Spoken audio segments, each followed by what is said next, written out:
para a gente iniciar.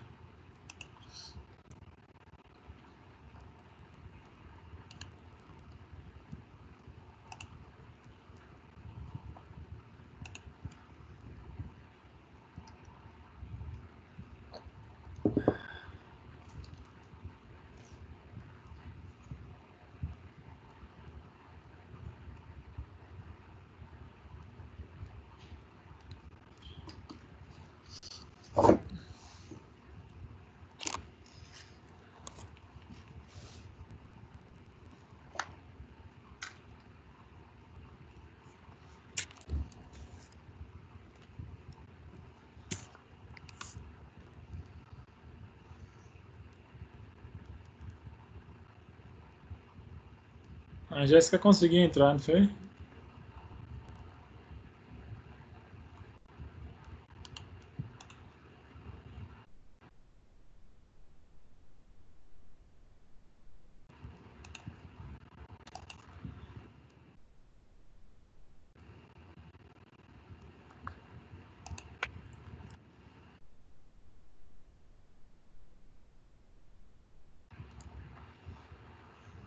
E aí, Thaís, conseguiu? Conseguindo compartilhar, não. Eu mandar no WhatsApp e aí eu tento compartilhar.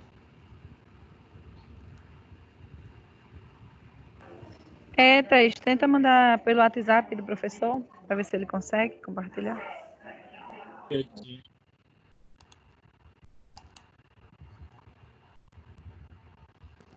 Pronto, eu vou mandar aqui, professor, para o seu WhatsApp. Espera aí rapidinho, tá?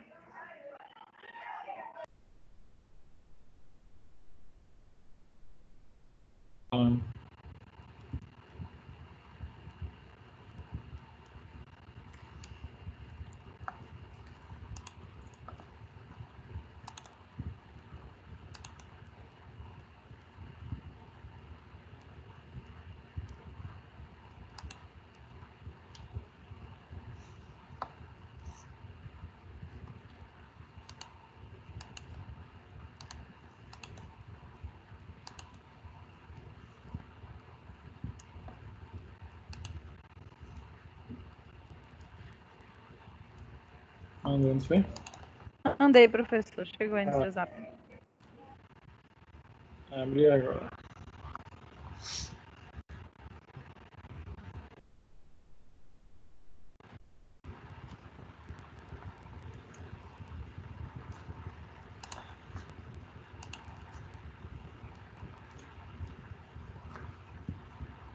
Professor, Oi, pode falar.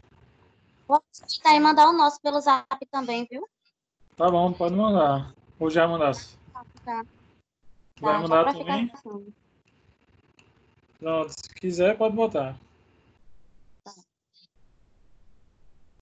Só me avisa aí.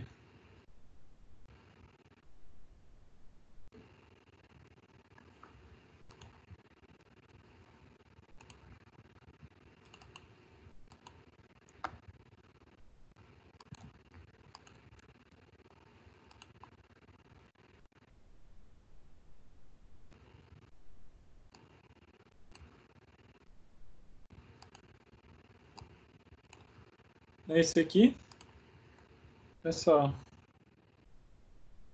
Tá,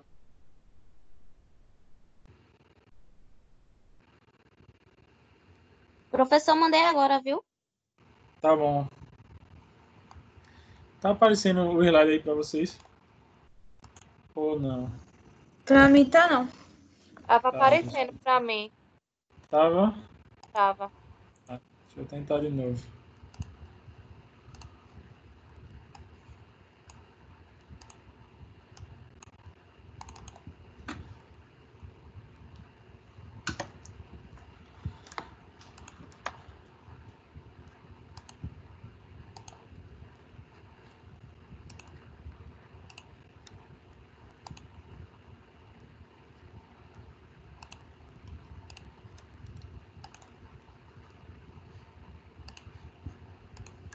Veja se aparece agora.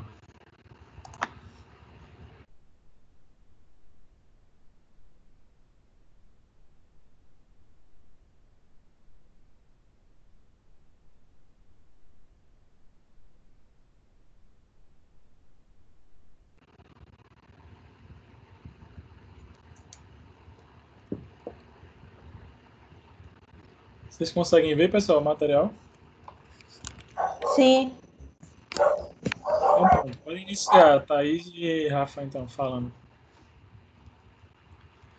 E aí já a gente bota de Mirelle e Edline. Pode começar. Pronto, tava ligando. Pronto, vou começar. Pronto. Cadê? Aí, nós fizemos da lesão do menisco. Aí, aqui ao lado na figura, nós colocamos a figura para mostrar aqui o menisco medial e o menisco lateral. Certo. Aí, mais embaixo. Pode passar hoje, Ladinho. Pronto. Aí, aqui é a anatomia, né? Do joelho.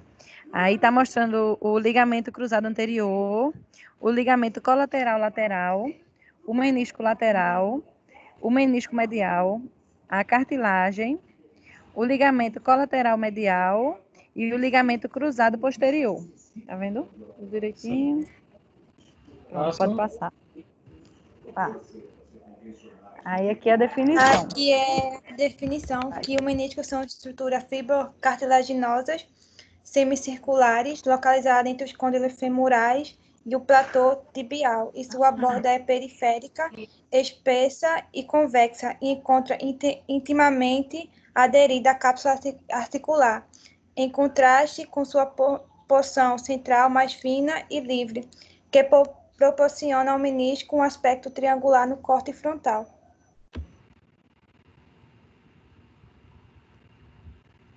Pode passar esse.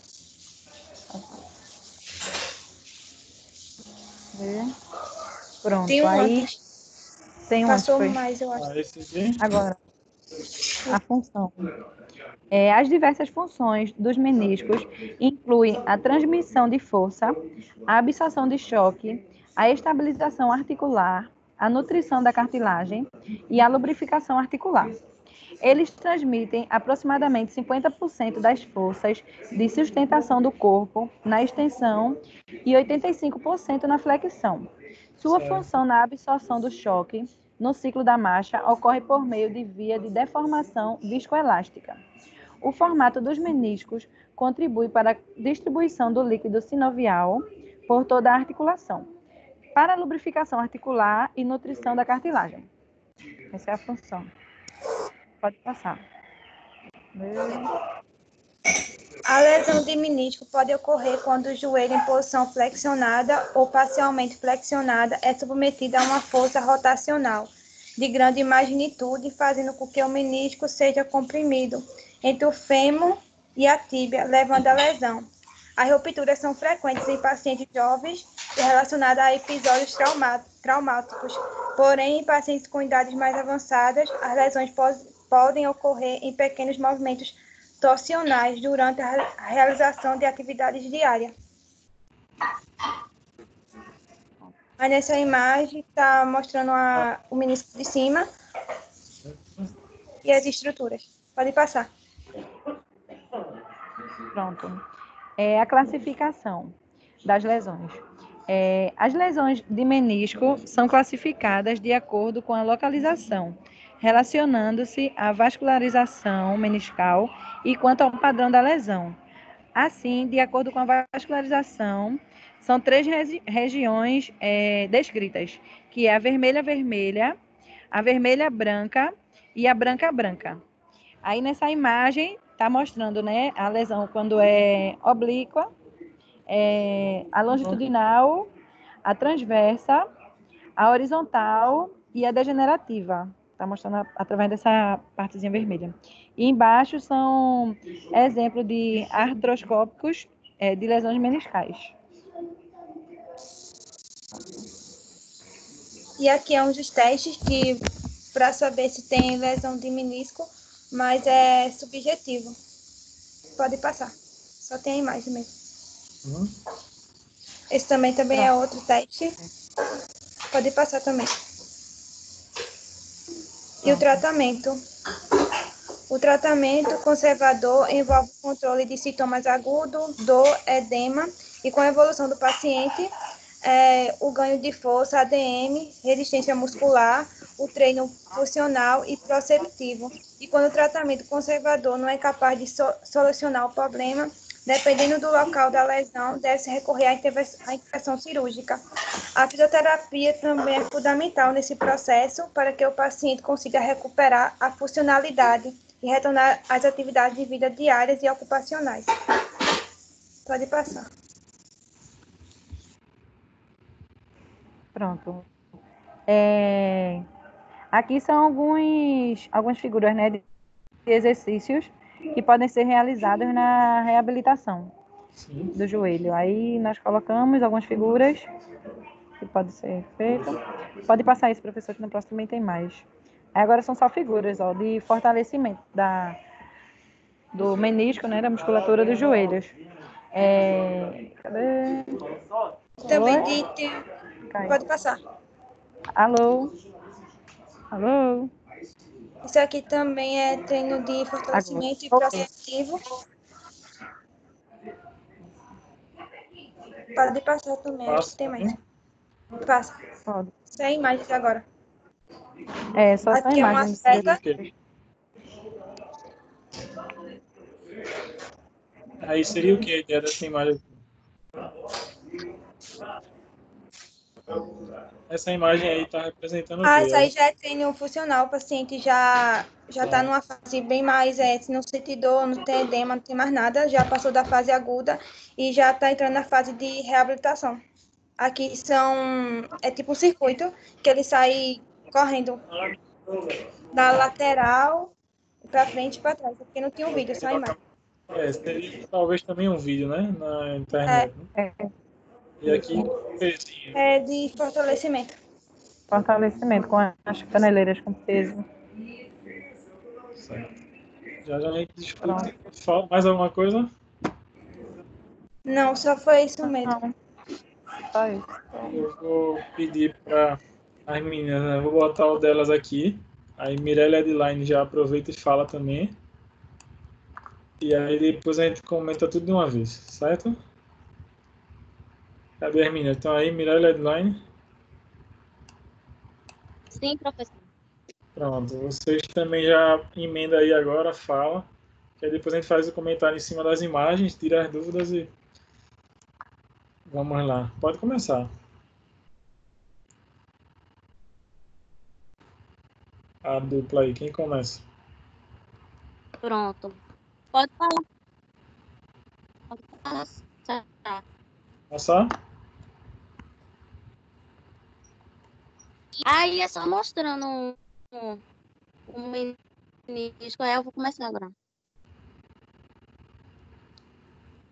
Os meniscos medial e lateral trabalham para melhorar a estabilidade do joelho, aumentar a superfície, estabilizar o joelho, especialmente o medial, ele está com grande O microfone está cortando, força Mirella. de contato no compartimento medial e até uma porcentagem mais elevada de carga de contato com o compartimento lateral. Tá cortando? Agora tá melhor. Eu tô escutando. Melhorou? Melhorou, agora tá. Pode seguir. Certo. Durante a flexão, os meniscos movem-se no sentido posterior e durante a extensão movem-se no sentido anterior, basicamente em virtude das inserções do menisco medial ao semimembranato e o menisco lateral do tendão do poplíteo. Durante a rotação interna, o menisco medial move-se no sentido anterior em relação ao platô tibial medial, enquanto o menisco lateral move-se no sentido posterior em relação ao platô tibial lateral. Na rotação externa, os movimentos são invertidos.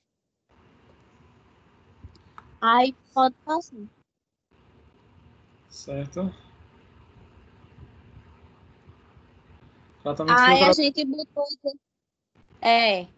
tratamento fisioterapêutico.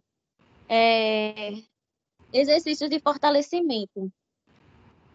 Adução de quadril, que é utilizada para fortalecer os adutores magno, longo e curto O pequitíneo grácil. O grácil é o único músculo entre os adutores do quadril que cruza a articulação do joelho. Aí pode passar. Aí aqui, contração isométrica, né? Pelo que está na foto. Séries de contração de quadríceps. Exercício de elevação da perna estendida.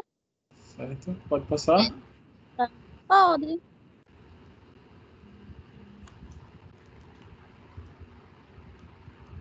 Flexão de joelho.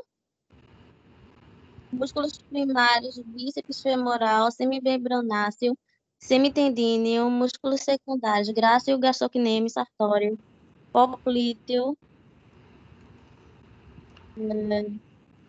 Aí dizendo, o bíceps femoral é mais bem fortalecido com a tíbia em rotação externa, os músculos semimembranáceo e semitendíneo são mais fortalecidos com a tíbia em rotação interna. Extensão de joelho.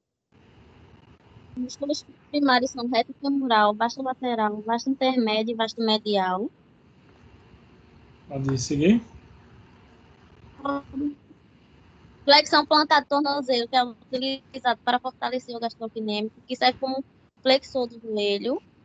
A abdução do quadril, que é utilizado para fortalecer o glúteo médio e tensor da face lata, e compartilham um tendão comum. O trato este serve como flexor fraco do joelho e ajuda a proporcionar estabilidade lateralmente.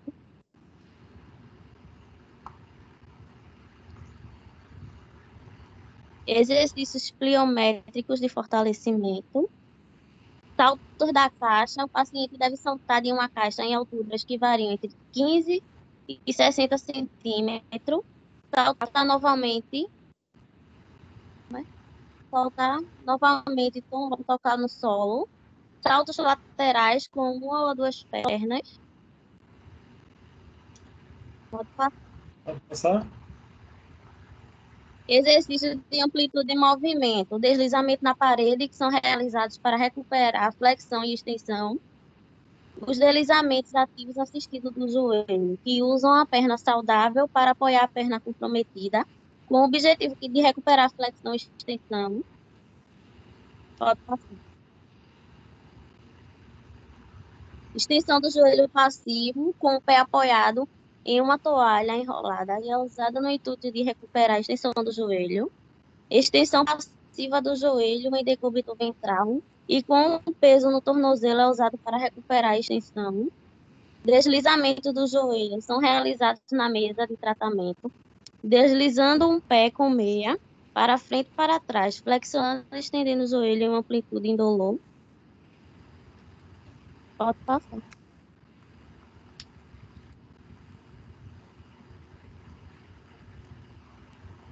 Agora eu vou falar das técnicas de imobilização articular. Temos o deslizamento anterior da tíbia, é apropriado para o paciente que não tem extensão total. Os deslizamentos anteriores devem ser realizados em decúbito dorsal com o pé estabilizado. A pressão deve ser aplicada na parte posterior da tíbia para deslizar anteriormente. Embaixo temos aí o deslizamento anterior do fêmur, apropriado para o paciente que não tem extensão total. Os deslizamentos da parte posterior do fêmur devem ser realizados em decúbito dorsal com a tíbia estabilizada. A pressão deve ser aplicada sobre a parte anterior do fêmur para deslizar anteriormente. Pode passar. Deslizamento posterior da tíbia. Aumenta a flexão. Com o paciente decúbito dorsal, estabiliza o fêmur e deslize a tíbia posteriormente. Deslizamento da patela. Os deslizamentos da patela superior aumentam a extensão do joelho, enquanto os inferiores aumentam a flexão. Os deslizamentos mediais alongam o retináculo lateral e os deslizamentos laterais. As estruturas mediais tracionadas. Tração da articulação tíbio-femoral. Reduz a dor e a imobilidade. Deve ser realizada com o paciente em decúbito ventral e o joelho flexionado em 90 graus. o cotovelo deve estabilizar a coxa enquanto a tração é aplicada pela tíbia. Vou passar. E aí temos os exercícios para restabelecimento do controle neuromuscular. Aí na figura A, todos são exercícios na prancha de equilíbrio. Na A é de pé e na B, na figura B, é o exercício feito sentado. Pode passar. O mini trampolim oferece uma base de apoio instável, a qual outras atividades pliométricas funcionais podem ser acrescentadas. Aí embaixo temos o treinamento na prancha de deslizamento, que é o slideboard. Você já ouviu falar nisso aí, slideboard? Todo mundo? Se não, a gente mostra já vídeo. Eu já vi. Eu nunca ouvi falar, não. Tá, vou mostrar. Quando for comentar geral. Aí temos os alongamentos flexores plantares do tornozelo, que alonga os músculos do gastrocnêmio. Alongamento dos flexores do joelho, músculos isquiotibiais. Aí tem uma observação: a tíbia em rotação externa alonga o semimembranáceo e o semitendíneo, e em rotação interna alonga o bíceps femoral. Pode passar. E o alongamento do trato iliotibial. O trato iliotibial pode ser alongado de várias maneiras, usando a posição de tesoura com a adução externa do quadril. O principal problema dessa técnica é a falta de estabilidade da pelve e, portanto, a perda da transmissão da força do alongamento para o trato iliotibial. Para maximizar o alongamento, a pelve deve ser estabilizada manualmente, para evitar a inclinação pélvica lateral, caso a porção do tensor da face lata esteja retesada. O quadril deve ser flexionado, abduzido, estendido e aduzido em sequência, de modo a posicionar suas fibras diretamente sobre o trocânter, em vez de anterior a ele, de forma a produzir o alongamento máximo. Pronto, professor, terminou. Isso é o último? Tá. Vamos só organizar na cabeça de vocês agora algumas coisas. Tudo bem, pessoal? Aí o que as meninas trouxeram? Certo, Kirley? Pronto, vamos só organizar a ordem assim, porque vocês botaram bastante coisa interessante nos dois grupos, né? Só a questão de organizar a sequência dos exercícios. Então vamos voltar para o 10 minutos aqui primeiro, aí depois eu vou complemento com outro. Então a gente sabe assim, geralmente o menisco vai ser um elemento, né, de suportar carga, né? Carga que vem do membro do tronco em si, né, em relação ao quadril, né, toda a sobrecarga mais superior, né, o menisco vai ser responsável. E a gente tem o menisco medial e lateral, vocês falaram um pouco na anatomia, né, mostrou as imagens, e ao redor vou ter ligamentos, vou ter várias coisas. O menisco, geralmente, quando tem lesão, o menisco geralmente é sofredor, né, ele é consequência da coisa. Dificilmente uma lesão meniscal, a causa do problema está no menisco. Sim, a causa vai estar relacionada a toda uma alteração mecânica. Veja que vocês mostraram exercícios que trabalham quadril, veja que vocês mostraram exercícios que trabalham os pés, que trabalham outras estruturas que não só o joelho. Então vamos para as imagens, que interessa mais a gente comentar essa parte aqui. Aí, por exemplo, né, as meninas trouxeram alguns testes e vocês veem na ficha de avaliação de vocês, para ver, né, a avaliação, no caso, que é o teste de McMurray, né, e o de Apley. Apley, lembrando que pode ser o Apley de compressão, né, você vai comprimir, mas poderia estar com a perninha aqui sobre a coxa do paciente e fazer a tração também, né, Apley de compressão e tração, ok? Aí, esses testes, qual é o problema deles? Como a própria Thaís falou no início, né, são subjetivos. Então, assim, pode dar um falso positivo, ou não responde tudo exatamente. Aí pergunta para vocês, o que mais a gente pode associar com esses testes? Além desses testes... Avaliação funcional, da funcionalidade. Isso. E a história da HDA. Maravilha. Funcionalidade. O que a gente pode avaliar de funcionalidade do paciente? Pedir para ele fazer o quê? Os movimentos de flexão, extensão, abdução. Que ele pode relatar dor e às vezes até perca da ADM para a força muscular. E a abdução, vamos pensar no joelho. O joelho faz a abdução? Podem ajudar a Thaís, tá? Não deixa a Thaís sozinha, não, na coitada. O joelho faz flexão e extensão. E quando está em flexão, o que mais ele faz? Quais são os outros 2 movimentos aí que falta a gente comentar? Rotação interna e externa. Isso. Interna e rotação externa, exatamente. Quem vai fazer a abdução, quadril.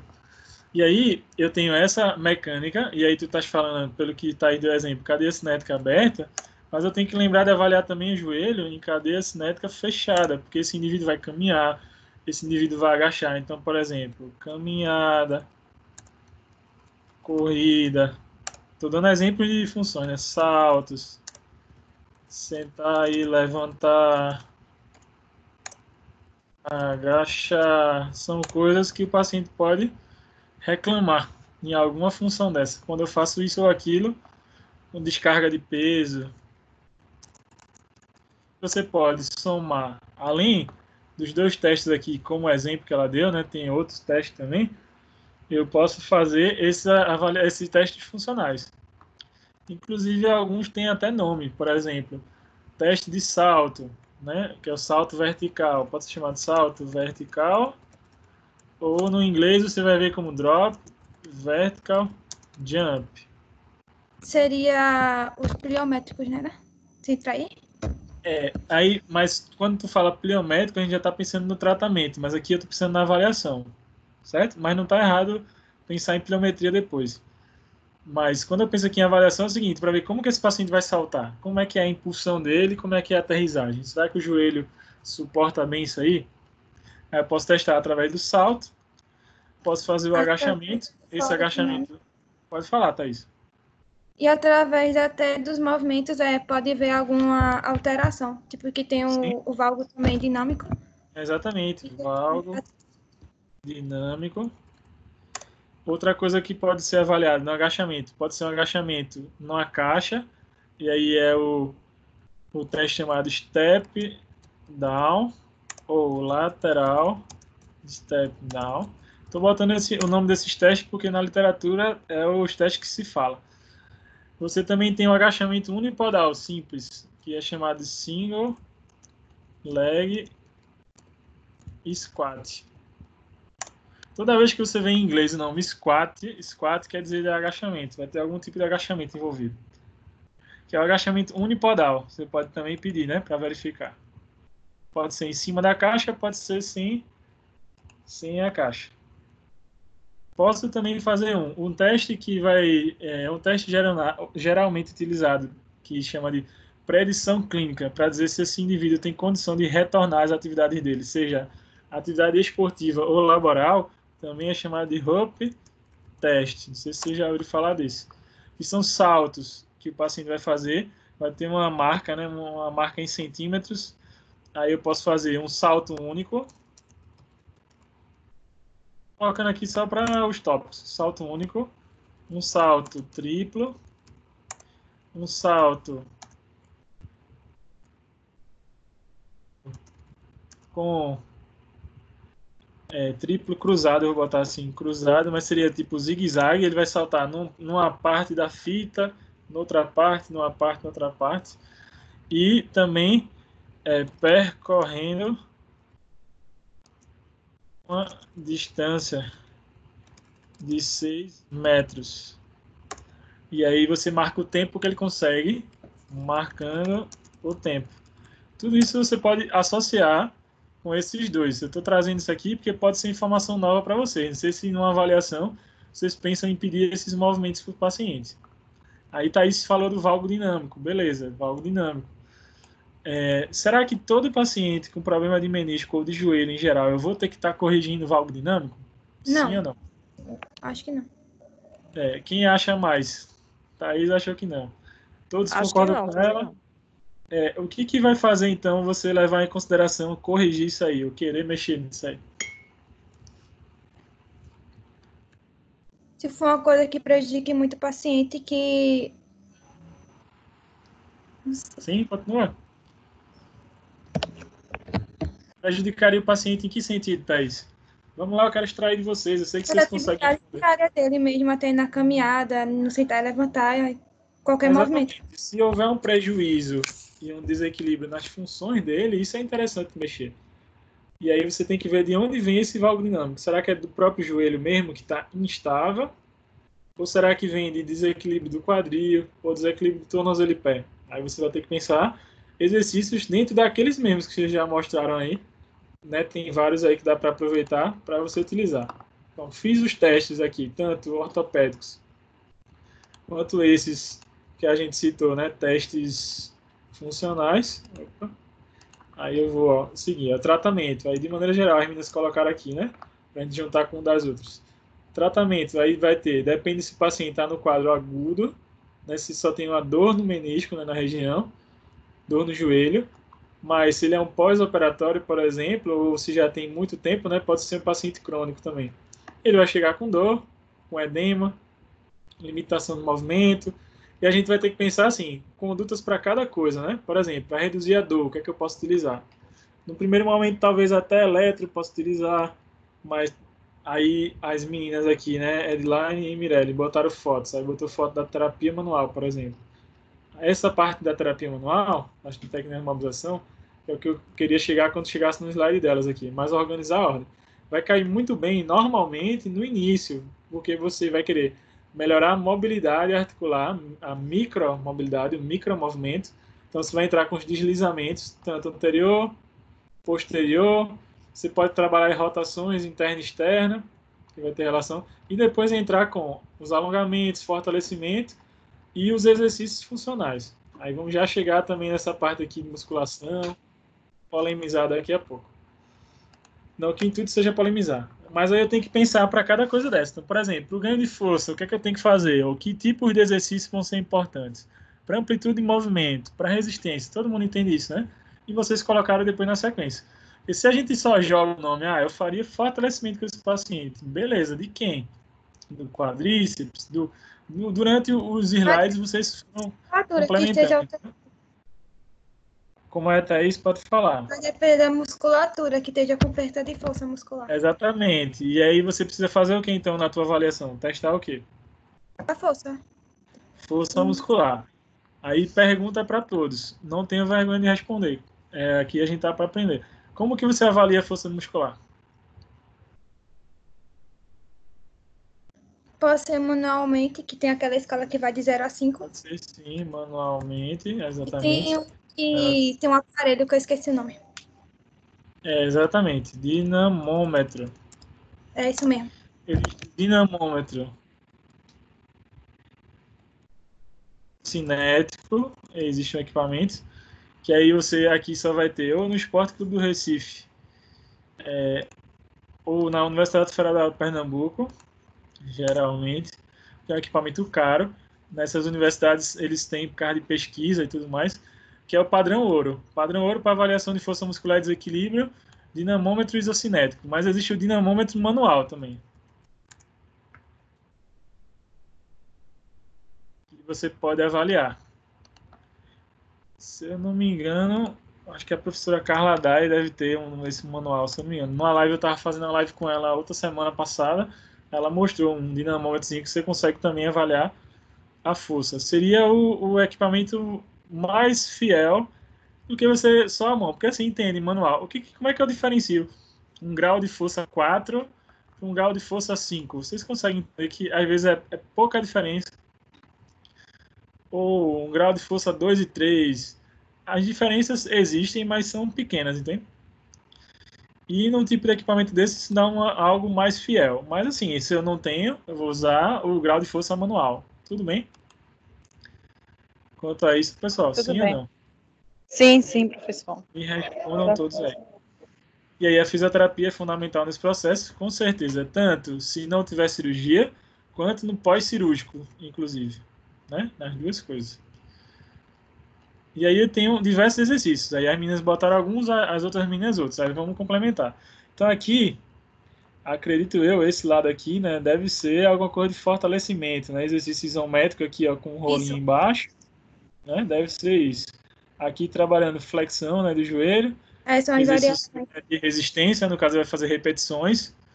E aqui outro exercício trabalhando, acho que com o joelho flexionado e abrindo e fechando a perna. Então ele está trabalhando o quadril aqui, e aqui ele está trabalhando o joelho. sem resistência nenhuma, só resistência do corpo. E outros aqui, né? Tipo, ó, deve ser misturado alongamento, exercício de mobilidade, de força. Os últimos aqui parece ser um teraband ou uma faixa elástica, né? Que ele tá aqui na perna, não é isso? Sim. Isso, um terabandozinho que tá usando. Parece ser, pelo que tá na foto. E aí trabalha flexão, extensão. Eu posso com o teraband trabalhar em todos os sentidos. Flexão, extensão, né, abdução, né, os movimentos. Certo? Abdução, adução. Então, tudo ok. A nossa grande dificuldade, tanto nesses exercícios que as meninas botaram aqui, quanto que as outras meninas botaram, aqui eu vou trabalhar, né, no caso, a ideia, eu posso empurrar a bola, então eu vou estar trabalhando força, né, nessa musculatura do membro inferior, então desde tríceps sural, a própria parte do quadríceps, dos isquios, né, posterior, e você poderia dificultar também esse trabalho para o paciente. Ou, por exemplo, vir alguém aqui na parte lateral da bola e ficar batendo na bola para ela oscilar e desequilibrar o paciente, ou também poderia pedir para ele fazer uma ponte, elevar o quadril e alguém bater aqui na bola. Isso eu estou falando num grau progressivo, tá, pessoal, do exercício. Quando a gente fala de exercício, eu estou fazendo essa fala maior para poder a gente só ter mais opções, tá bom? Não que o que vocês botaram tão errado. A gente tem que pensar em duas coisas em relação aos exercícios, coisas que a gente às vezes não pensa. Primeiro, em variação de exercícios, às vezes a gente tem dificuldade, fica sempre nos mesmos. E outra dificuldade é... Até aumentar o grau de dificuldade. Exato, graduação. Por exemplo, quantas repetições são ideais em relação a controle de carga, a carga máxima que o cliente vai utilizar, quanto de peso que eu coloco, quantas repetições eu faço, se for, por exemplo, sem resistência alguma, ou se for com resistência. E aí, eu já livro vocês de culpa, vocês não têm culpa alguma de se não souber, porque assim, geralmente a maioria das pessoas faz o quê, pessoal? O famoso 3 de 10, né? Assim, 3 repetições de 10 e tal coisa. Na grande maioria é isso, né? Você vai para academia, você vai para os locais, todo mundo quer o quê? Fazer 3 de 10.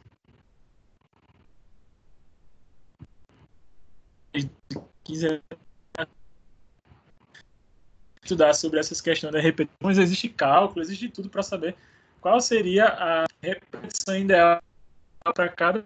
Tem a questão de repetição máxima que o paciente pode fazer uma primeira vez, para você perceber até quando ele fadiga, e a quantidade de fracionar nas séries que ele vai realizar, certo? Todo mundo me escuta? Tá dando para me entender? Sim, professor, tá dando para entender. Então, assim, a gente tem que pensar que para cada paciente eu vou ter um tipo de quantidade de séries e repetições ideal. Porque, por exemplo, se a gente pega a paciente, é um exemplo só, né, de Thaís e Rafaela, talvez ela aguente 3 de 5, 2 de 5 repetições e já está morrendo.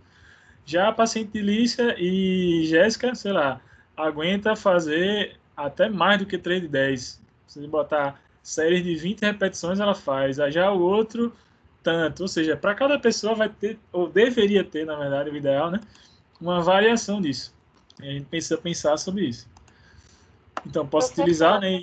Oi, pode perguntar. Teria a ver também com a intensidade que o paciente coloca para realizar o exercício. Um exemplo, pode ser uma carga, por exemplo, um peso de 2 quilos, mas ele pode colocar uma intensidade alta que pode gerar força. Pode ter a ver também isso também? Você pode pensar ou na carga, aumentar a carga, ou se eu não aumento a carga, eu ir dificultando nas repetições, botar mais séries, né? E mais repetições. Eu posso brincar com essas coisas.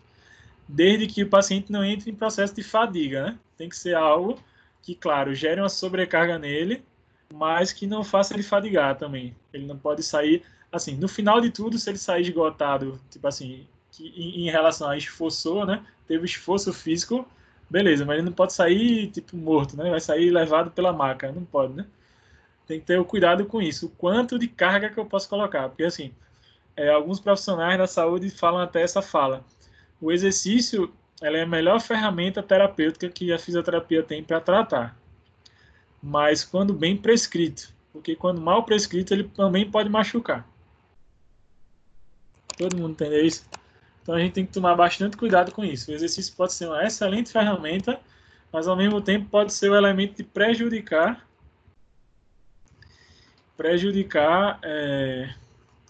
com que o paciente, né, piore da situação se você botar uma carga demais da conta para ele, certo? Aí, seguindo aqui, aí botaram, né, exercício no disco de propriocepção, geralmente é a opção quando você pensa em equilíbrio, né, já vem à cabeça de vocês isso, mas como é que eu posso também causar instabilidade nesse paciente sem necessariamente usar o disco, pessoal? O que é que eu posso fazer? Até com o apoio unipodal já está causando um desequilíbrio no paciente. Mesmo, exatamente, com contato no solo, diretamente. Existem os discos assim de borracha, tem aquele disco de madeira, e não sei se você já ouviu falar no Bozu. Vai falar no Bozu? Não. É como se fosse metade da bola... É como se fosse um disco de propriocepção, não chega a ser um disco, mas é como se fosse assim, metade do equipamento é uma banda da bola suíça, vamos botar assim, e outra metade é como se fosse de um disco. E aí a banda da bola suíça fica para cima, você sobe na região e fica. Já eu tento colocar aqui, Bozu, para vocês verem. Eu posso trabalhar também. Ah, eu já vi. Já, vou colocar aqui. E aí, trabalhei equilíbrio, na verdade, trabalhei os desequilíbrios, né, para ganhar o equilíbrio. Posso pensar assim, já dentro do processo, a questão de funcionalidade. E aí entra tanto que as meninas botaram no outro, né, que a gente vai ver agora, quanto que as meninas botaram aqui. Fortalecimento, de maneira geral, como vocês botaram, eu posso fazer de várias formas, né? Posso fazer com pezinho, posso fazer com teraband, posso trabalhar deitado, também trabalho em pé ou sentado, ou na postura que o paciente no dia a dia fica. Imagina, o paciente chega para você se queixando que na caminhada, na corrida ou no agachamento ele sente dor e tal. E você quer fortalecer, mas você só fortalece na postura deitado. Vai ter um bom efeito? Sendo que a função que ele precisa é agachar, por exemplo. Então, talvez se você fizer um trabalho de força com ele agachando, vai ser mais interessante ainda do que só trabalhar deitado. Vocês entendem, pessoal? Sim. Todo miúdo. Então, essa variação e essas opções de exercício a gente precisa estar atento. Aí vamos para o das meninas. As meninas também seguiram para o fortalecimento. Eu só organizaria a ordem aqui das meninas em relação assim. Antes de trabalhar força, mas também, obviamente, tem um detalhe, né? Pode ser que até o delas pode estar certo. Vai depender de como se encontra esse cliente. Esse cliente chegou com a dor no menisco, mas é um cliente, primeira pergunta, né? É um cliente agudo ou crônico? E se for talvez cronificado, eu já posso entrar com essas condutas de cinesioterapia, sim. Tudo bem, pessoal? Deu para entender? Agora, é um paciente que chegou agudizado, não consegue fazer exercício nenhum. Qual vai ser a opção inicial, possivelmente? Terapia manual. Posso associar com eletroterapia também. Mas a eletroterapia tem as suas ressalvas. Terapia manual. Talvez já vai ser deslizando, assim como as meninas botaram? Talvez sim, talvez não. Provavelmente vai ser relaxamento muscular, né, as massoterapias, liberações, mobilização de patela, e aí logo que melhorou isso, eu já entro com os deslizamentos. Pergunta para vocês, por que a gente trabalha o deslizamento anterior da tíbia, como elas botaram, e o deslizamento posterior da tíbia? Pode responder, pessoal. Porque durante que o paciente está durante a marcha, ele precisa desse movimento. Aí vamos entender a biomecânica, né? Ou seja, mais uma vez a resposta vai para biomecânica. Quando o joelho está em flexão, ou quando você vai realizar a flexão de joelho, o que é que acontece com a tíbia? Ela vai para frente ou para trás? Em relação à posição anatômica. Pergunta para vocês. Pode ajudar a Thaís, não fiquem com vergonha de errar. Se errar, a gente ajeita. Quando o paciente vai fazer a flexão de joelho, em relação à posição anatômica, essa tíbia vai para frente ou para trás? Para trás? Posterior. Para trás. Posterioriza. Exatamente. E quando você faz a extensão, ela anterioriza. Por isso, inclusive, que veja, no texto que as meninas mesmo botaram aqui, ó. Deslizamento anterior. Cadê? Ó, apropriado para paciente que não tem extensão total. Por quê? Porque na extensão, o movimento que é importante para a extensão é de anterioridade da tíbia. Ou seja, existe o porquê. Por isso que é importante trabalhar o deslizamento anterior, para melhorar a extensão. No paciente que tem uma dificuldade na flexão, como na flexão posterioriza, aí é interessante se trabalhar o deslizamento posterior da tíbia, para melhorar, ó, aumenta a flexão. Lembrando também que quando o paciente está com o joelho fletido, vou pegar essa foto de exemplo, flexionado, que outros dois movimentos a gente pode trabalhar? Rotação interna e externa?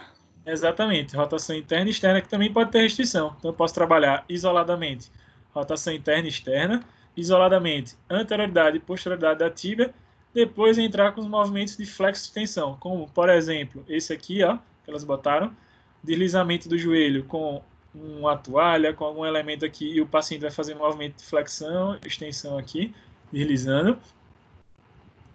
Posso fazer esses deslizamentos também, ó, na parede, ou movimento com auxílio da outra perna.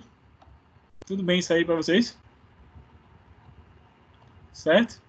Aí posso entrar associado com isso para já começar um tipo de fortalecimento, exercício isométrico. Aí pode ser deitado, poderia utilizar, por exemplo, face associado com a contração ou a contração sozinha. Depois poderia, inclusive, botar esse paciente para fazer alguma postura sentado ou agachar e manter agachado com isometria, coisas desse tipo.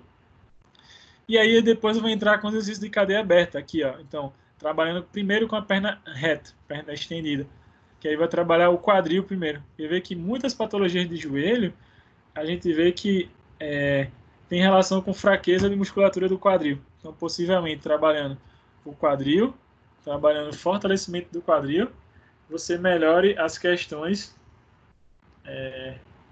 do joelho. Então, seja importante você, né, fazer exercício. Pode ser sem resistência, como está aqui, pode ser com, né, como está aqui também, pode ser com resistência. Aí, com resistência, deram o exemplo aqui da academia, né?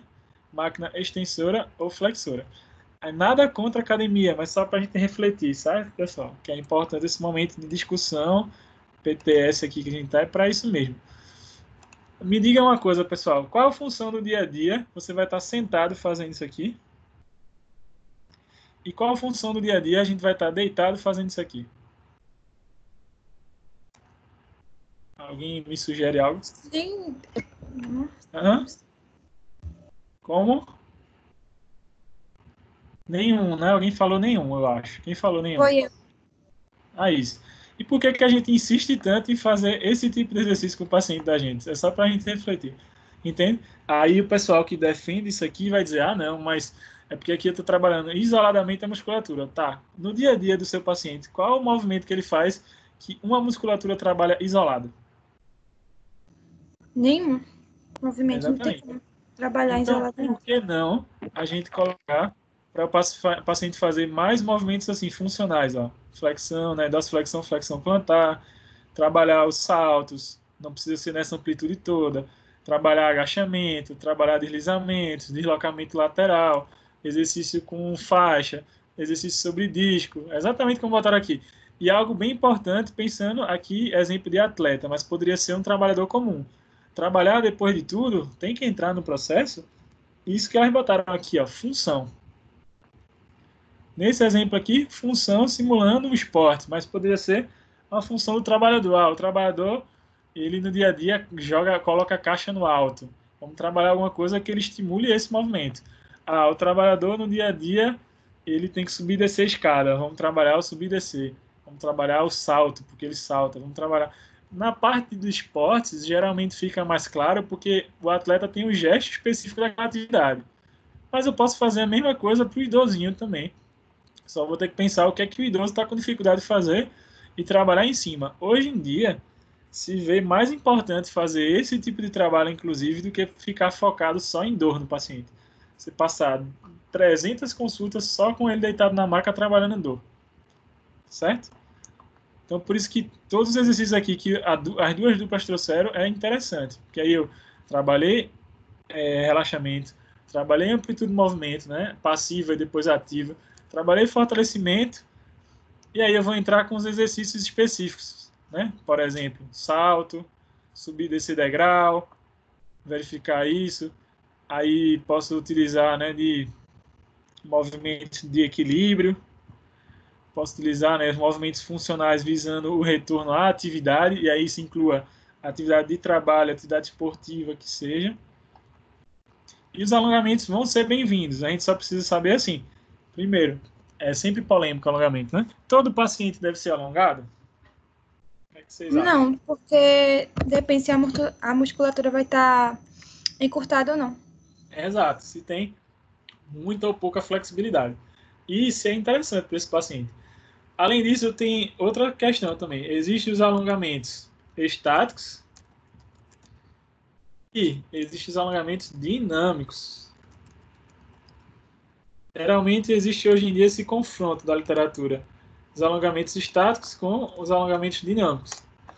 Quem é melhor, quem não é, ou, né, se vê hoje em dia mais interessante na literatura fazer os alongamentos dinâmicos. Então, fazer movimento balístico, por exemplo, essa senhora aqui que está deitada, ela quer melhorar a flexibilidade dos isquiotibiais.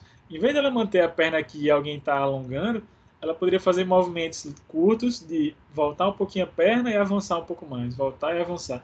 Esse micro movimento dinâmico vai estar estimulando o deslizamento dessa musculatura posterior, vai fazer o que a gente chama de stretching, deslizamento ativo, um alongamento ativo, e esse paciente possivelmente vai ganhar mais flexibilidade sem sentir tanto, porque no alongamento estático o que também atrapalha é quando você sente dor, né, por conta que está puxando tudo. Mas aí botaram alongamento dos principais músculos, né? E assim, no geral, os dois grupos botaram coisas bem legais. Cuidado, e não estou dizendo que está errado, tá? Você levar o paciente para uma academia e trabalhar isso aqui. Mas só com esse pensamento que a gente estava falando. Tá, por exemplo, quer ver uma função que talvez isso aqui valesse a pena? Esse posicionamento da mulher aqui. Se fosse uma pessoa que diz assim, eu faço natação. Eu poderia trabalhar esse movimento dela aqui, poderia até substituir. Por exemplo, em vez de ela estar pegando peso aqui, poderia botar uma bola suíça aqui, ó, e pedir para o paciente fazer esse movimento de flexão batendo na bola. Poderia ser um outro tipo de exercício. Vocês entendem quando eu estou dando esses exemplos diferentes? O que eu quero dizer aqui que a gente não deve ficar engessado em uma postura só, e sim pegar o padrão de movimento que eu quero trabalhar e variar em cima. Todo mundo entendeu isso? Sim, entendi. Que essa é a ideia da nossa discussão, você não ficar engessado. O cliente chegou para você, primeiro, por que dói? Segundo, qual a característica da dor? A dor tem a ver realmente com o menisco? Aí você vai fazer os testes para confirmar. A dor tem a ver com musculatura? Vai tratar a musculatura. Com nervo? Vai tratar o nervo. Além disso, eu preciso ter na minha cabeça organizada em que momento eu vou usar eletroterapia, em que momento eu vou usar terapia manual, em que momento eu vou usar cinesioterapia. Não é que um vai ter mais importância do que o outro, mas a depender da fase que o paciente se encontra, se é uma fase aguda ou crônica, vão ter recursos com mais efetividade e vão ter recursos com menos efetividade. Vocês estão entendendo o que eu estou falando? Porque imagina só, tu pega um paciente, né, eu vou fechar o exemplo agora para a gente finalizar. E se tiver dúvida, né, vocês me dizem. Eu pego um paciente com essa lesão de menisco, só que imagina que ele tem uma lesão de menisco há 1 ano. Ok, pessoal? Tudo bem? E aí você chega com ele e vai fazer um tratamento com terapias manuais, vamos botar assim. E aí você começa a fazer com ele, você faz 40 sessões. Vou dar um exemplo aqui. E vou botar massoterapia, mas entenda que é terapia manual, de massagem, de técnica de relaxamento, deslizamento, certo? Sei lá, X consultas. Eu dei exemplo de 40, mas poderia ser outra numeração aqui. Esse paciente talvez vai melhorar 100%, se ele já é um paciente crônico? Não, porque eu acho que ele ia entrar na fase de exercícios. Exatamente. E a gente não está fazendo exercício, além dele se acostumar mal, ele vai viciar nisso, de achar que vai para lá receber só massagem, ele não vai querer ficar bom. Se você falar a palavrinha para ele, ou para ela, né? Para ele ou para ela, alta, esse paciente vai inventar dores em outros lugares para não sair disso, dessa massagem de vocês. Ainda tem outra coisa chamada história natural da doença. Então pode ser que, inclusive, esse paciente melhore com o passar do tempo e que não necessariamente foi o que a fisioterapia fez. Não sei se vocês entendem. E às vezes foi achado ou foi vendido para o cliente que foi o que a fisioterapia fez. Exemplo, qualquer doença, até 3 meses pode ter uma evolução e uma melhora. Então, imagine assim, uma lesão de menisco, se não for algo cirúrgico, for algo só de dor mesmo, pode ser que em 3 meses, se o paciente não fizesse nada e só reduzisse a carga de exercício, ele melhorasse. Aí chega um cara, charlatão, alguém assim, e vai dizer assim, eu vou te prometer um tratamento com duração de 3 meses que você vai sair ótimo da sua dor no joelho. Quem me garante que esse tratamento realmente vai dar certo ou não? E pode ser que ele só esteja usando ao seu favor a história natural da doença do paciente. E o paciente melhore, só que ele melhore acreditando que foi o que a fisioterapia está fazendo. A gente também tem que ter cuidado com isso. O que a gente está propondo para o nosso paciente? Como o Thaís falou, exercício é mais indicado. Sim. O que é mais indicado? Porque foi testado e visto que o exercício para esses pacientes crônicos é o que melhora mais a longo prazo. Exatamente. Quando a gente fala, mas não é que, entenda, pessoal, que eu quero deixar de mensagem para você, não é que a evidência tem que ser uma coisa chata para você, tipo assim, que saco esse negócio de artigo ou de ciência. Pelo contrário, na verdade é entender como que se dá o processo do tratamento. Em que momento que eu vou usar isso, em que momento que eu vou usar aquilo, e para você usar isso ou aquilo, quando eu digo isso ou aquilo, as condutas, com segurança. Tipo assim, tendo certeza que não, isso aqui é o mais indicado para essa pessoa. Se ele não está melhorando, a gente precisa ver os fatores de risco, o que é que está ocasionando que ele não está melhorando, e quais são as outras possibilidades de tratamento.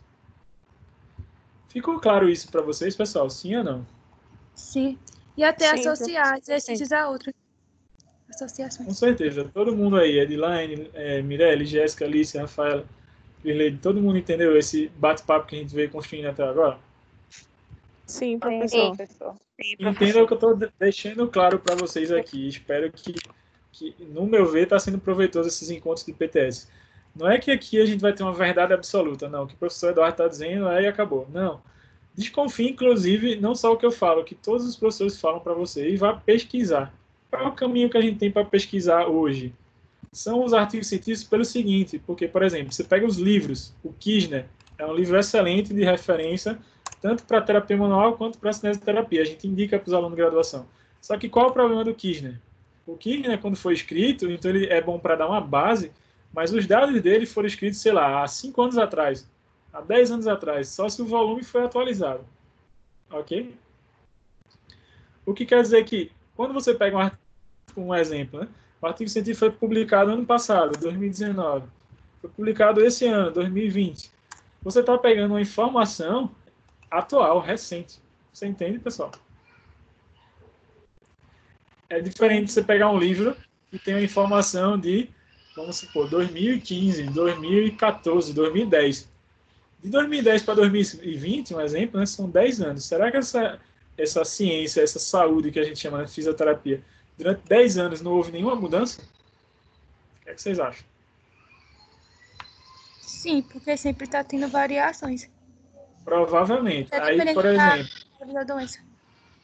aí por que não a gente se atualizar?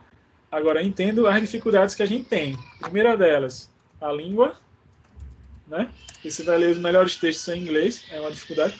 Mas hoje em dia nem tanto. Você tem os tradutores da vida e, para vocês têm coisas que na minha época não tinha, que são as diretrizes de tratamento. Alguém já foi fazer esse trabalho para você. Você já tem os guidelines, que a gente está discutindo vários aqui no momento PTS. Imagina se você não tivesse esses materiais. Você ia ficar altamente perdido, tipo assim, será que é momento para eu fazer eletroterapia agora? Sim ou não? Ou será que eu estou fazendo certo? Que parâmetro é melhor? Ou, em termos de exercício, qual é o melhor exercício para esse paciente? Eu não sei se estou fazendo certo. Porque você nunca testou, nem ninguém testou nada. Só que quando você se baseia em algo que já foi testado, o que é bom é pelo seguinte, você vai ter segurança que, isso aqui já foi testado numa população de mais de não sei quantas mil pessoas. É diferente de, isso aqui foi testado por 5 pessoas. Você entende que você testar uma coisa na população de 1000 pessoas e você testar uma coisa na população de 5 pessoas é completamente diferente?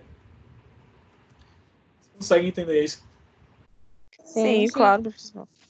Então, assim, para eu dizer que algo funciona ou presta, por isso que tem muita polêmica na ciência, mas assim, não é que a gente tem que polemizar, e sim entender e, na verdade, levar o lado positivo disso. Então, pensem assim, pessoal. Ou seja, para poder aliar clínica, que é o que vocês fazem, o tratamento, com a ciência. Só que de uma maneira light, tranquila, sem estresse, como a gente está fazendo nesses debates, discutir, mas de uma maneira aberta. E aí vocês vão ter melhores resultados. Mas por que vocês vão ter melhores resultados? Né? Porque é algo fantástico. Não, porque já foi testado e viu que para tal condição é melhor isso do que aquilo. Pode ser que uma pessoa fuja a regra? Pode, obviamente pode. E as pessoas são diferentes. Quem vai me responder isso? A avaliação. Ficou claro esse bate-papo nosso, pessoal? Essas coisas. Alguém tem alguma dúvida e pergunta? E assim, muito mais uma conversa dessa para dar um norte para vocês em relação assim. Vou pegar um paciente com lesão de menisco. Eu posso utilizar vários desses exercícios que as meninas quiserem mostrar aqui?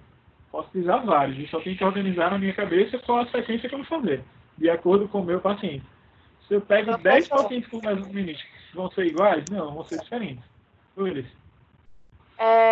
Eu vejo que os fisioterapeutas ultimamente, assim, alguns, eu estou assistindo muitas lives, eles falam muito da angulação de proteção que tem no joelho quando vai fazer, assim, exercícios para lesões meniscos, LCA. Perfeito. Angulação de proteção, porque é o seguinte, imagina, o paciente está com essa lesão, né? Independente, ser menisco ou ser outro. Eu não posso pegar esse cara e já querer, no primeiro dia que ele chega pra gente, ou sei lá, quando eu for iniciar a cineterapia, já botar o cara para agachar completo, você entende? Então, assim, você pode começar com um agachamento gradual, na angulação X, controlando a carga, até ir evoluindo e, naturalmente, esse paciente conseguir agachar livre. E, como alguns falam também, quebrar a paralela, descer totalmente e voltar, sem problema algum. Vou dar um exemplo na minha área de atuação hoje, que é o CrossFit, por exemplo, uma coisa que eu atuo. A maioria dos exercícios tem uns agachamentos, muitos exercícios, aí com peso e sem peso. Imagina que o paciente vai fazer um agachamento livre, só que ele tem todas essas condições que a gente está conversando. Vai ser benéfico para ele nesse primeiro momento fazer esse agachamento, sim? Claro que não. Mas não quer dizer que se você não treine ele, não faça essa adequação que você está falando aí de angulação, daqui a um X tempo, isso pode ser meses, anos, ou sei lá o que, esse paciente consiga agachar completamente. Mesmo pós-lesão do menisco, pós-condromalácia, pós-cirúrgico, etc, etc. Dá para entender? O que a gente não pode aceitar é que, tipo assim, esse paciente é um pós-operatório de menisco, nunca mais ele vai agachar na vida. Verdadeiro ou falso? Falso. Falso, porque assim, eu não posso decretar o fim da vida dele só por causa disso. Agora, obviamente, eu preciso trabalhar e treinar esse paciente para voltar a fazer isso. Com parcimônia, com calma e com qualidade. Certo? E a gente consegue, sim, ter evolução. Que é essa questão que você falou bem aí, essa exposição gradual à carga. Vou graduar isso. E aí, onde que eu vou ter essas informações? Justamente com os profissionais que você está assistindo essas lives, continua vendo, que é excelente, e nos artigos científicos. Lembra, PBE. O que é PBE? Tipo, que é tanto com medo. Prática baseada em evidência. Então, exatamente. Os principais artigos, então, a melhor evidência disponível. Só que, de que adianta a melhor evidência disponível se o profissional não tem expertise, não tem experiência naquele caso? Então, expertise profissional e tem a vontade do paciente. Então, para você dizer que faz prática baseada em evidência, você tem que respeitar esse tripé. Então, assim, imagina que a gente pensou e conversou sobre tudo isso, cinesioterapia, terapia manual, e o paciente pede para você um kinesiotape ou pede para você alguma coisa dessa assim. Estou dando exemplo de kinésio, mas poderia ser qualquer outra coisa. E você vai colocar assim ou não? Vai depender, né, obviamente, mas é importante sim levar em consideração a vontade dele. Mas aí o que você pode fazer? Faz todo o tratamento e coloca o kinésio depois. Ou coloca o kinésio como algo a mais. Mas se você respeita esse tripé, você vai ter uma certa segurança para trabalhar e não vai ficar com medo porque está respaldado. Qualquer coisa você tem como mostrar. Tá? Inclusive para você conversar com médicos, para você conversar com outros profissionais de outras áreas. Por exemplo, se você fosse discutir com algum médico relacionado ao tratamento do paciente, e ele perguntar por que o fulaninho, né, o ciclaninha melhorou muito, muito rápido, ou Por que você está fazendo esse tipo de tratamento? Ó, baseado nisso. Inclusive até para você calar a boca do profissional, se ele vier com algum tipo de coisa. Porque eles não entendem disso, eles não sabem. O profissional do movimento da biomecânica é o fisioterapeuta. Ficou claro isso, pessoal? Alguém tem alguma pergunta sobre nossa discussão aqui? Ficou claro sim, professor. Está tudo bem. Todo mundo que está aí. Aí, vamos lá. O que eu gostaria que vocês... a gente combinar, né, na próxima semana para a gente fechar. Primeiro de tudo, alguém teria algum tipo de patologia que gostaria de... acho que a gente ainda não falou algo de quadril, né? Talvez. Poderia ser a próxima. Aí, o que eu gostaria de... Pode ser pubalgia. Aí, eu vou bota como pubalgia e problemas de quadril gerais. Mas pode ser pubalgia. Aí, o que eu queria que vocês fizessem? Né? Aí, deixa eu abrir aqui a internet, só um momento, para mostrar para vocês. Eu queria que a dupla, pelo menos, fizesse o seguinte. Vou falar sobre pubalgia. Vou falar sobre artrose de quadril. Ou seja, pode ser até dividido aí. Cada dupla falar diferente. Ou a gente padronizar.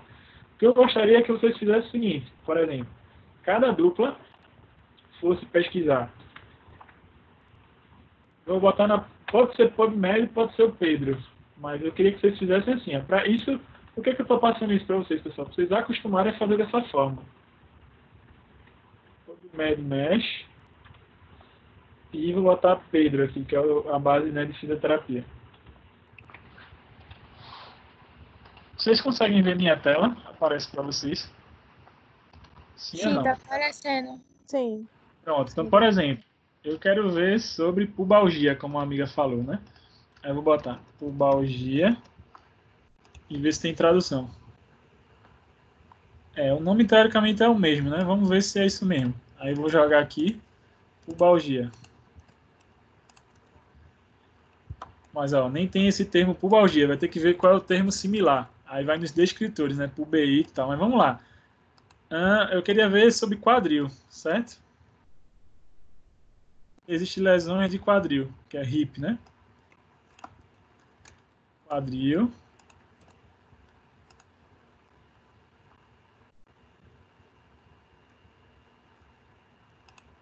Aí vou adicionar aqui quadril. Ó, aqui tem quadril, lesões. As lesões do quadril. Artroplastia, osteoartrite, tem várias coisas. Prótese. Eu vou botar só lesões. E vou adicionar. E quero ver, por exemplo, o que é que tem sobre fisioterapia.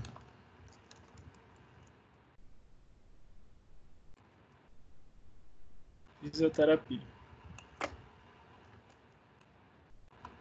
Aí vou botar aqui. Todo mundo está acompanhando? Sim ou não? Sim. Vou botar fisioterapia. Sim, professor. Aí tanto, modalidade de fisioterapia e especialidade. Vou botar o que tiver de fisioterapia. Vou adicionar e vou botar para procurar. Aí veja, só para vocês terem uma ideia. Aqui, ó, tem uma média de 32 trabalhos que falam de quadril. Inclusive tem uns exercícios bem interessantes que hoje em dia se fala. Copenhagen, isso é legal. Ó, exercício para glúteo médio, para várias coisas. O que eu queria? Que cada dupla escolhesse pelo menos um artigo desse, assim. Vocês podem até botar, ó, vamos ver, os últimos 5 anos. Eu tenho 3 artigos, ó. Se dividir, por exemplo, o grupo aqui em 3 grupos, inclusive, dá para cada um falar de cada artigo aqui, ó. Um é justamente esse do Copenhagen, ó, 2016. Outro falando sobre movimentos, mobilização, ó. E outro falando sobre algum deslocamento do quadril, algo do tipo. Não precisa ficar preso só em... Pode pegar outros. Estou só dando um exemplo aqui. Certo? E aí, baixar o artigo. Então, vamos ver isso aqui, por exemplo, Copenhagen. Aí eu vou baixar ele aqui.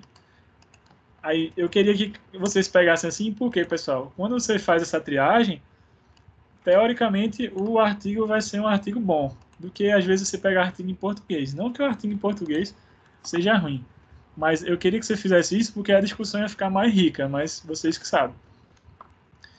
E aí você vai baixar o texto e vai tentar ler e ver o que é que eles fizeram. Aqui é o exemplo, ó, do movimento Copenhagen. Vocês conseguem ver aí? Aparece. Sim, aparece. E ó, o paciente vai fazer uma adução da perna. Essa perna de baixo é que vai aproximar. E o terapeuta segura a perna de cima. certo? Aí eu gostaria que vocês pegassem. Ah, posso ir na Pedro também? Posso, professor. Vou botar lá quadril, que é HIP. Aí eu posso escolher, na Pedro, que é legal, que você pode escolher a terapia. Por exemplo, você tem trabalho com hidroterapia, com eletroterapia, acupuntura. Vou botar aberto para você ver. E vou botar de 2015 para cá, tempo de publicação. Você pode, inclusive, botar, se você quer, guideline prática, revisão sistemática ou ensaio clínico. Se tiver, ele coloca para você. E vou botar procurar. E aí, sobre quadril, ó, tem algumas coisas. Ó. Por exemplo, ó, se fosse falar de artrite, existe ó, uma classificação do Colégio Americano de Reumatologia, de 2019, inclusive, ó, falando sobre o tratamento. Então, você vai estar falando sobre um material, se a gente fosse baixar aqui, que é um material feito ano passado, inclusive. Então, está super recente. Vocês entendem o que eu queria que a gente discutisse? Sim. E aí, você pode escolher qualquer um desse e a gente dá uma discussão geral. Só com as fotos, do jeito que vocês fizeram, igual foi hoje. Mas que vocês estivessem lendo, ó, veja. E o que é legal da Pedro, só para a gente fechar, é que a Pedro ele divide, primeiro, ó, ele bota os guidelines e as revisões sistemáticas, que teoricamente são os melhores estudos para clínico. E depois é que ele vem botar os estudos clínicos, os ensaios clínicos. Deixa eu ver se aparece aqui. Revisão ainda. Ó, revisão. Olha quantas revisões tem sobre esses temas. Ó, revisão. Ah, revisão ainda. Ó, por aí. Só para vocês terem ideia. Ó, revisão. Deixa eu ver se eu encontro algum. Vou avançar mais. Agora. Aí depois que você tenha todas as revisões que existem sobre esse tipo de tratamento, joelho, né, quadril que está aqui, aí eles começam a colocar os ensaios clínicos e na Pedro, que é o site específico de fisioterapia, tem uma nota, uma pontuação sobre a validade desse artigo, se é bom ou não. O guideline e a revisão sistemática não tem nota, porque eles consideram que é um estudo muito bom. Já os ensaios clínicos, ele tem nota. Veja aqui, ó, esse ensaio clínico foi considerado nota 10, ó, excelente para quadril. Ó. Vale a pena você ler. Ó, 10, 9 e vai diminuindo. Ou seja, eles botam dos melhores para os piores. O que quer dizer que você vai estar lendo só a nata dos artigos em relação a isso aqui. O que é que eles consideram, Pedro, artigo ruim? Um artigo que tem a nota 6 para baixo. Aí ele considera ruim. Então, até nota 6 vale a pena você ler. Se o artigo tem nota 4, 3, 2, nem ler. Não vale a pena. Segundo, eles falam. Então, eu tenho duas bases de dados aí para vocês, né, que a gente falou aqui por alto.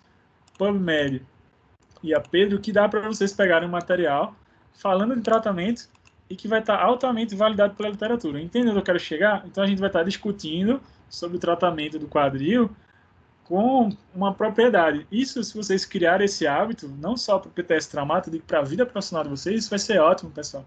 Porque vocês vão ver excelentes resultados. Isso é o que o dia a dia nosso tem mostrado. Ficou alguma dúvida, pessoal, do que eu quero? Então, eu quero que vocês falem sobre quadril. Pode ser qualquer patologia do quadril. Se achou, Alicia, sobre pubalgia, fala sobre pubalgia. Maravilha. Se achou sobre artrose. Se achou, sabe? Escolha pelo menos um tema. Se as duplas conseguirem falar de temas diferentes, melhor ainda. Pode ser assim? Pessoal, vocês estão me ouvindo? Pode sim, professor. Pode. Pronto, então, combinado. Então, o tema da próxima vai ser quadril e que cada dupla pelo menos pega um artigo, se tiver imagem ou não, mas, por exemplo, às vezes pode acontecer assim. Veja, vou fechar agora. O artigo lá que a gente pegou, vamos pegar esse aqui. Esse aqui tem a imagem, mas eu peguei um artigo que ele é muito bom quando eu fui ler, mas ele não tem imagem. O que é que você pode fazer? Você lê, coloca o tópico no slide do exercício e bota uma foto na internet. Não tem problema nenhum. Só para a gente discutir, na verdade. Combinado assim? Então, o próximo tema da próxima semana vai ser quadril. Fisioterapia, né, ortopédica, né, traumato relacionada ao quadril. Pode ser, né, reumato também, né, de certa forma. Então, que vocês conseguirem encontrar aí traumato, reumato, que teoricamente o estágio é traumato, reumato e desportiva, teoricamente. Então, o que você achar nesse meio, tá ótimo. Combinado assim? Eu vou botar no grupo já, lembrando só. Mas seria isso. Então, próxima semana, cada dupla, vamos discutir um artigo de cada dupla, se possível, botando as fotos aqui dos exercícios. Combinado? ou terapia manual, eletro, o que vocês acharem. Combinado. Certo? Sim, professor. Espero mais uma vez que vocês tenham gostado aí. Deixa eu finalizar aqui. Gravação.